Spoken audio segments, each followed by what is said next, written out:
स्वराज्याचे सरसंस्थापक छत्रपती शिवरायांना मानाचा मुजरा करतो।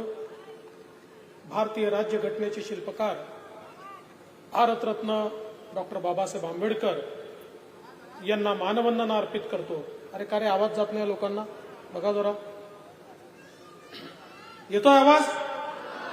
असा अपना आवाज कौन बंद कर सकता है? भारतीय राज्यघटनेचे शिल्पकार भारतरत्न डॉक्टर बाबासाहेब आंबेडकर यांना मानवंदना अर्पित करतो। क्रांतीचे महासूर्य महात्मा ज्योतिबा फुले यांना वंदन करतो। आजच्या या अतिशय सुंदर कार्यक्रमामध्ये मंचावर उपस्थित असलेले मंत्रिमंडळातील आमचे ज्येष्ठ सहकारी माननीय छगन भुजबळजी, माननीय गिरीश महाजनजी, माननीय दादाजी भुसे,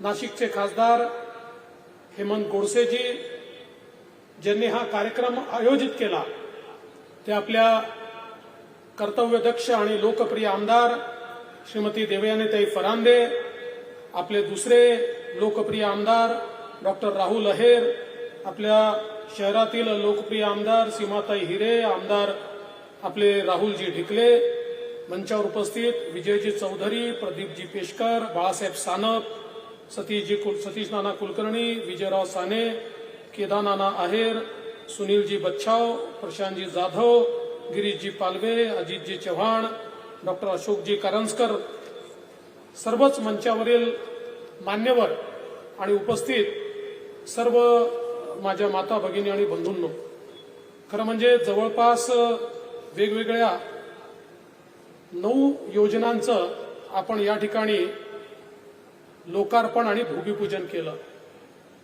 204 कोटी रुपयाच्या योजनांचं लोकार्पण आणि भूमिपूजन हे आज आपण केलंय। या 204 कोटीपैकी 166 कोटीचं काम पूर्ण करून लोकार्पण झालंय आणि 38 कोटीचं भूमिपूजन हे या ठिकाणी आपण केलंय।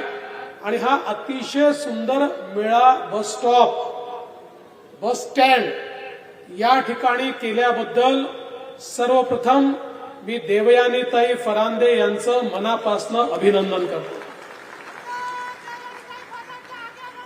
असं फार कमी होतं की जे लोक भूमिपूजन करतात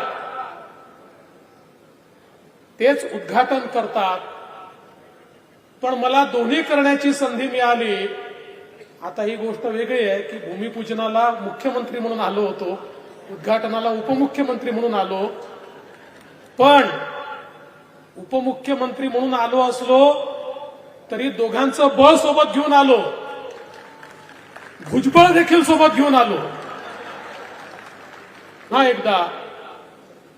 हा मेडिकल कॉलेजचा विषय, आमचे गिरीश भाऊ जेव्हा मेडिकल एज्युकेशन मंत्री होते तेव्हाच त्यांनी मेडिकल कॉलेज सँक्शन केलं आहे, पण त्याचं काम आता आपल्याला वेगाने करायचं आहे। मी जरूर त्या संदर्भात वेगाने ते कसं सुरू होईल हे आपण त्या ठिकाणी बघू आणि निश्चितपणे नाशिकला हक्काचं मेडिकल कॉलेज हे लवकरात लवकर मिळवून देण्याचं काम हे आपण सगळे मिळून करू, हा विश्वास या निमित्ताने मी देतो। आणि पुन्हा एकदा आपल्या 3ही आमदारांचं, पालकमंत्र्यांचं मनापासून अभिनंदन करतो। आणि देवयानीताई, इतका सुंदर अशा प्रकारचा हा बस पोर्ट तुम्ही बांधलाय, जसा एअरपोर्ट असतो तसा हा बस पोर्ट आहे। भुजबळ साहेब म्हणाले हे खरं आहे, हा एअरपोर्ट सारखा दिसतो। आता याचं मेंटेनन्स देखील चांगल्या प्रकारे झालं पाहिजे, असा प्रयत्न आपण करूया आणि याच्यामध्ये अधिक चांगलं काय करता येईल याचा प्रयत्न आपण करूया।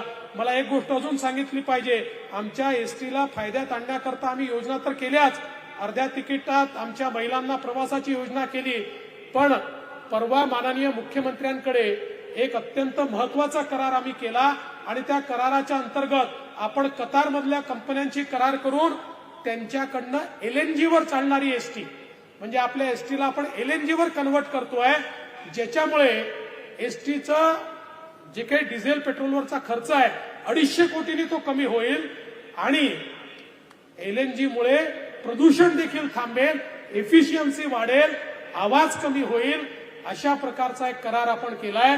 त्यामुळे तुम्ही जसं स्मार्ट बस स्थानक बनवलेलं आहे त्या स्मार्ट बस स्थानकामध्ये आता पुढच्या काळामध्ये स्मार्ट एसटी आम्ही घेऊन येऊ हा विश्वास मी तुम्हाला देतो आणि या चांगल्या कार्यक्रमाकरता मला या ठिकाणी बोलवलं त्याबद्दल मी तुमचे आभार मानून माझे 2 शब्द संपवतो. जय हिंद, जय महाराष्ट्र.